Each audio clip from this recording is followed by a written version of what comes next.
What is going on, everybody? Today we're going to be talking about the just happened. We're reacting to the Donovan Mitchell trade to the Cleveland Cavaliers. In return, the Cavs are giving Colin Sexton, Lauri Markkanen, Ochai Agbaji, and then 3 first-round picks as well as 2 pick swaps with the Utah Jazz for Donovan Mitchell. This makes the East scary, even more scary than it was. Being a Pistons fan and seeing the Cavs get Donovan Mitchell, it's a little worrisome, but I still have faith in my Pistons. But crazy trade. If you look at what the Jazz are getting back in terms of players, I mean, Colin Sexton is a pretty solid player. He was kind of in a lot of talks of where he was going to end up this year. So, he just signed. I think he ended up signing a 4-year, $70 million deal with the Jazz. I think it was part of the sign-in trade. Lauri Markkanen's coming off the Cavs books.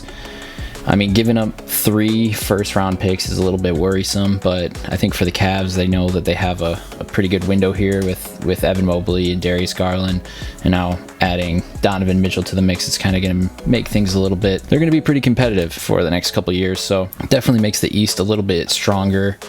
But this obviously just makes it even worse now. We need to look at who actually wins this trade, and I guess it depends on what side of it you're looking at, because if you're the Jazz, you're in rebuild mode. You get 3 first-round picks. You're also getting a solid player in Colin Sexton that you can kind of have around some younger players, who's been in the league for 2 or 3 years now, I think. He's a dog, so it's fine. Lauri Markkanen, you know what you're getting with him. Ochai Agbaji, I think, was he just drafted? I think he just got drafted, actually. Yeah, okay, out of Kansas. I know he's a pretty good scorer, so, I mean, you're getting a nice young talent there. But yeah, this is kind of what people have been waiting on ever since the KD and Kyrie trade didn't end up working out. So now Donovan Mitchell's on the Cavs, and, that kind of makes things interesting for the East. With how's it going to stack up? How are they going to stack up against the Bucks or the Nets or the Heat or the Celtics? This kind of puts them right up there with those 4 teams as favorites. They made the play-in last year.